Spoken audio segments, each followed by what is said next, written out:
بسم اللہ الرحمن الرحیم۔ السلام علیکم۔ آج کی کہانی ہے چڑیل کی کہانی۔ ایک گاؤں تھا جس میں چند ہی گھر تھے اور اس گاؤں کے نزدیک ایک قبرستان تھا۔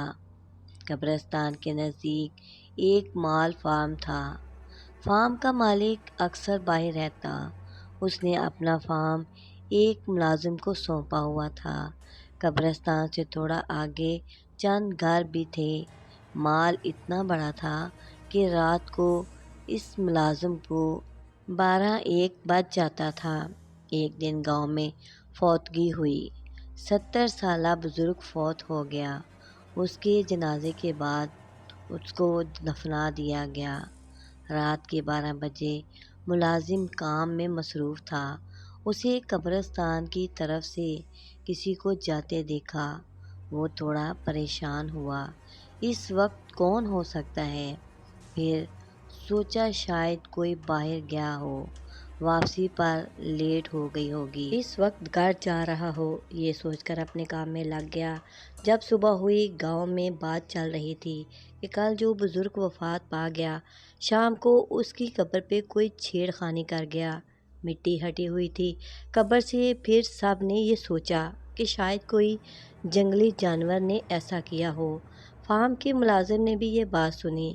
اسے شام کو جاتا بندہ یاد آیا، لیکن معمولی بات سمجھ کر کسی کو نہیں بتایا۔ پھر دن گزرتے رہے۔ تقریباً 22 دن بعد پھر ایک 90 سالہ عورت فوت ہوئی۔ اس کا جنازہ پڑھا کر دفنا دیا گیا۔ رات کے تقریباً 1 بجے کا وقت تھا۔ ملازم نے پھر کسی کو قبرستان جاتے دیکھا۔ اس بار تھوڑا سا آگے جا کے دیکھا تو وہ ایک عورت تھی، کالے برقعے میں تیزی سے جا رہی تھی۔ وہ بہت پریشان ہوا کہ اس وقت عورت کہاں جا رہی ہوگی۔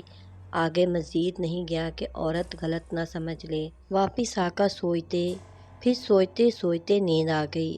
صبح کو جب گھر کی طرف جا رہا تھا ملازم، تو اس نے کچھ لوگوں سے باتیں سنی کہ اس قبر سے بھی چھیڑ خانی کی گئی ہے۔ کوئی تو مسئلہ ضرور ہے۔ پورے گاؤں میں خبر پھیل گئی۔ پھر کچھ لوگوں نے کہا کہ قبر کھود کر دیکھا جائے، مردہ دفن ہے یا نہیں، لیکن وہاں کے بزرگوں نے روک دیا کہ ایسا نہ کرنا ٹھیک نہیں ہے۔ آگے سے کچھ ایسا ہوا تو پھر کوئی حل ڈھونڈیں گے۔ ملازم نے سوچا ہو نہ ہو یہ اسی عورت کا کام ہو سکتا ہے جو فوتگی کی رات ہی مجھے قبرستان میں جاتی دکھائی دی۔ اس نے عہد کر لیا اگلی بار اس کا پیچھا ضرور کروں گا۔ لیکن چند دن بعد پھر سے فوتگی ہو گئی۔ ایک نوجوان انسان ہارٹ اٹیک سے وفات پا گیا۔ اس کے جنازے کے بعد دفنا دیا گیا۔ رات کے 1:30 بج گیا۔ ملازم اس کے انتظار میں بیٹھا تھا اور سوچوں میں گم تھا کہ وہی عورت اسے نظر آئی۔ آج بھی کالے برقعے میں تھی اور قبرستان کی طرف جا رہی تھی۔ ملازم نے سوچا آج پتہ ضرور لگاؤں گا کہ یہ عورت قبرستان کیا کرنے جاتی ہے۔ ملازم اٹھا اور اس کے پیچھے چھپ کر چلنے لگا۔ وہ عورت آگے آگے جا رہی تھی اور قبرستان کے قریب پہنچ کے رک گئی۔ ملازم ایک جھاڑی کے پاس چھپ گیا کہ کہیں وہ دیکھ نہ لے۔ عورت نے ادھر ادھر دیکھا اور پھر چلنے لگی۔ ملازم تھوڑی دیر چھپا رہا۔ جب عورت تھوڑی دور چلی گئی اور نظروں سے اوجھل ہو گئی تو ملازم جھاڑی کے پیچھے سے نکل کے پھر اس کے پیچھے چلنے لگا۔ آس پاس کوئی نہیں تھا۔ دور سے کسی کتے کے بھونکنے کی آواز آ رہی تھی۔ ملازم قبرستان میں داخل ہوا تو کوئی بھی نہیں تھا وہاں۔ اسے ایک دم ڈر لگنے لگا کہ کہیں کوئی چڑیل تو نہ ہو، اور وہ ایک درخت کے پاس چھپ کے آس پاس عورت کو ڈھونڈنے لگا کہ دور ایک قبر کے پاس اسے کوئی سایہ نظر آیا۔ ملازم نے غور کیا تو وہی عورت تھی۔ ملازم اب قبروں کے درمیان چھپ چھپ کے اس سمت بڑھا جہاں وہ عورت نظر آئی تھی۔ قبروں کے درمیان جھاڑیاں تھیں، جس کی وجہ سے ملازم احتیاط کے ساتھ جا رہا تھا کہ کہیں وہ دیکھ نہ لے۔ وہ عورت ابھی تک وہیں بیٹھی تھی۔ ملازم قریب پہنچ کے ایک دم کھڑا ہوا تو وہ وہاں کوئی نہیں تھا۔ وہ عورت پتہ نہیں کہاں غائب ہو گئی۔ ملازم کو پسینہ آ گیا اور خوف سے کانپنے لگا کہ ایک دم پیچھے آہٹ ہوئی۔ ملازم پہلے سے خوف میں مبتلا تھا اور ڈر کے اس کے منہ سے چیخ نکلی۔ اس نے مڑ کے دیکھا، وہی عورت سامنے کھڑی ہے۔ ابھی وہ سنبھلا بھی نہ تھا کہ اسی عورت نے چھرے سے اس پر حملہ کیا۔ ملازم پیچھے کو ہٹا، لیکن چھرا اس کے پیٹ کو چیر چکا تھا۔ ملازم زمین پر گر گیا۔ وہ عورت آگے آئی اور ملازم پہ جھک کے اس کا خون پینے لگی۔ ملازم ابھی زندہ تھا۔ اسے اندازہ ہو گیا تھا کہ یہ عورت نہیں، کوئی چڑیل ہے۔ ملازم نے دیکھنے کی کوشش کی کہ عورت کا چہرہ نظر آئے۔ عورت نے سر اٹھایا، ملازم کی طرف دیکھا۔ ملازم نے ڈر کے آنکھیں بند کر لیں کہ عورت سمجھے یہ مر چکا ہے، لیکن عورت نے چھری اٹھائی اور ملازم کو دوبارہ مارنی چاہی تو ملازم نے اس کا چھری والا ہاتھ پکڑ لیا۔ اسی میں چھری عورت کے ہاتھ سے زمین پر گر گئی۔ ملازم نے پاس پڑی چھری فوراً ہاتھ میں لی اور عورت پہ وار کیا۔ چھری عورت کے ہاتھ پہ لگی اور عورت ایک دم اٹھ کے بھاگی۔ ملازم نے اسے پکڑنے کی کوشش کی، لیکن زیادہ خون بہنے کی وجہ سے ہمت جاتی رہی اور وہ بے ہوش ہو گیا۔ صبح گاؤں والے قبرستان کی طرف آئے کہ کہیں پھر سے کسی نے قبر کے ساتھ چھیڑ خانی نہ کی ہو، تو وہاں ملازم کی لاش پڑی تھی اور ہاتھ میں چھرا بھی تھا۔ سب گاؤں والے یہ دیکھ کر خوف زدہ ہو گئے کہ یہ کیسے ہوا، اور کچھ کا خیال تھا کہ یہ سب ملازم کرتا تھا، کیونکہ لاش اسی قبر کے پاس پڑی تھی اور قبر کی مٹی بھی تھوڑی ہٹ چکی تھی۔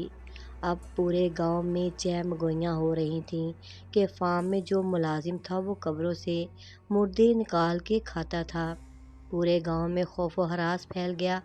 کچھ لوگوں نے ملازم کو برا بھلا کہا، پھر گاؤں والوں نے ملازم کو دفنا دیا۔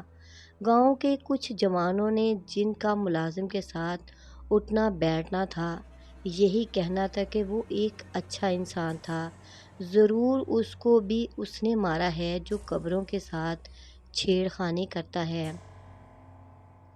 گاؤں میں شام ہوتے ہی سناٹا چھا جاتا۔ لوگ گھروں سے نکلتے وقت ڈرتے تھے۔ بچوں کو تو مائیں دن میں بھی باہر نہیں جانے دیتی تھیں۔ اب گاؤں کے کچھ سیانے لوگوں نے مل کے مشورہ کیا کہ 2-3 لڑکے رات کو پہرا دیا کریں گے جب تک یہ معمہ حل نہیں ہو جاتا، لیکن پہرا چھپ کے کریں گے تاکہ وہ جو کوئی بھی ہے انہیں پتہ نہ چل جائے اور وہ ہوشیار نہ ہو جائے۔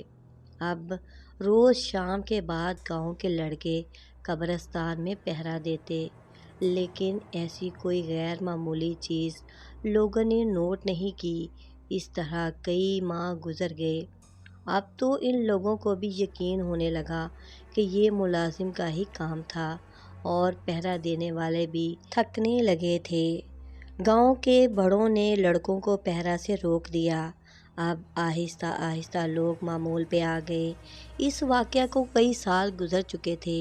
گاؤں والے بھول گئے اور اپنے کاموں میں مصروف ہو گئے۔ کافی ٹائم بعد سردیوں کے دن تھے، یک بستہ ہوائیں چل رہی تھیں۔ گاؤں میں فوتگی ہوئی تھی۔ لوگ کفن دفن میں مصروف تھے۔ مردے کو غسل کفن دے کے دفنا دیا گیا اور لوگ سرے شام ہی گھروں کو روانہ ہو گئے کہ ایسے ہی رات کے 1-2 بجے کا ٹائم تھا۔ گاؤں کے بڑے نوجوان بیٹھک میں بیٹھتے تھے۔ اکثر گاؤں کے لوگ بیٹھک بنا لگاتے جہاں بزرگ لوگ پرانے وقتوں کے قصے سناتے، جوان اور بچے غور سے سنتے۔ آج بھی ایسے ہی ایک بیٹھک لگی تھی اور سب مرنے والے کو یاد کرتے، ان سے وابستہ واقعات ایک دوسرے کو سنا رہے تھے کہ اچانک ان میں ملازم کا کوئی واقعہ نکلا۔ سب ایک دم چپ ہو گئے۔ قبروں سے چھیڑ خانی کی وجہ سے انہیں غصہ تھا ملازم پہ۔ 2-3 لڑکوں نے، جسے آج تک ملازم پہ یقین تھا کہ اس نے ایسا نہیں کیا ہے، ضرور کوئی اور بات ہے، ورنہ وہ کیوں اپنی جان لیتا۔ تینوں نے ایک دوسرے کو دیکھ کے اشارہ کیا اور اٹھ کے باہر نکل آئے۔ یہ وہی لڑکے تھے جو ملازم کے ساتھ اٹھتے بیٹھتے تھے۔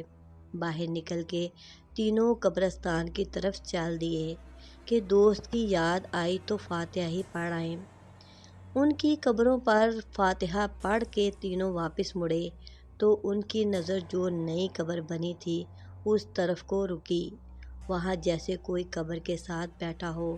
ایک دم تینوں کو وہ چھیڑ چھاڑ والی بات یاد آئی اور ایک دوسرے کو دیکھ کر تینوں نے فیصلہ کیا کہ جو کوئی بھی ہو آج نہیں جانے دیں گے۔ ہاتھوں میں پتھر اٹھا کے آہستہ سے قبر کی طرف مڑے۔ قریب پہنچ کے ایک نے آواز دی، کون ہے؟ سایہ ایک دم اٹھ کے مڑا اور تینوں یہ دیکھ کر حیران رہ گئے کہ وہ کوئی عورت ہے جس نے برقع پہنا ہے، اس کے ہاتھ میں چھری بھی ہے۔ اب تینوں کو پوری کہانی سمجھ آ گئی کہ ملازم کو بھی اسی نے مارا تھا۔ چھری سے عورت یہ دیکھ کر کہ تینوں لوگ ہیں، گھبرا کے ایک طرف سے نکلنے کی کوشش کی اور ساتھ میں ایک لڑکے پر حملہ بھی کیا۔ حملہ کرنے کی کوشش کی لیکن تینوں لڑکوں نے ایک ساتھ پتھر مارے۔ پتھر لگتے ہی عورت چیختی ہوئی ایک جانب کو بھاگی۔ چھرا ان کے ہاتھ سے چھوٹ کے زمین پہ گر گیا۔ ایک نے وہ چھرا اٹھایا، تینوں اس کے پیچھے بھاگے۔ عورت گھبراہٹ میں گاؤں کی طرف بھاگی۔ گاؤں میں بھاگ دوڑ سے بیٹھک میں بیٹھے لوگ باہر نکل آئے کہ کیا ہوا، کون چیخیں مار رہا ہے، کہ کیا دیکھتے ہیں کہ ایک عورت بھاگی آ رہی ہے اور 3 لوگ اس کے پیچھے ہیں۔ قریب پہنچ کے جس کے ہاتھ میں چھری تھی عورت پہ چھریوں کے وار کر دیے اور عورت وہیں گر کے تڑپ کے مرنے لگی۔ کچھ لوگوں نے تینوں لڑکوں کو پکڑ لیا کہ کون ہے اور عورت کو کیوں مارا۔ تینوں لڑکوں نے پوری بات بتائی کہ ہم نے اس عورت کو قبر سے مٹی ہٹاتے دیکھا تو یہ بھاگی اور آخر میں پکڑ کے مار دیا۔ تھوڑی دیر میں پورے گاؤں میں خبر پھیل گئی۔ گاؤں کے بچے بوڑھے حتیٰ کہ عورتیں تک لاش کے گرد جمع تھیں جیسے کہ کوئی اور ہی مخلوق ہو۔ گاؤں کے لوگ غصے میں تھے کہ یہ ہمارے پیاروں کے جسموں سے گوشت کاٹ کے کھاتی تھی، ہم لوگ اسے قبرستان میں دفنائیں گے نہیں۔ پھر سب کے مشورہ سے دور ویرانے میں لاش پھینک آئے۔ پھر کافی عرصے تک کسی میت کے دفن کے بعد بھی کئی دن تک قبرستان کا چکر ضرور لگاتے رہے۔ پھر کافی عرصہ تک ایسا معاملہ نہ ہوا، سب امن کی زندگی گزارنے لگے۔ اس طرح کی بہت ہی پیاری اور سسپینس سے بھرپور ویڈیو دیکھنے کے لیے میرے چینل کہانی گھر کو سبسکرائب کریں اور گھنٹی کے بٹن کو آل پر پریس کر دیں۔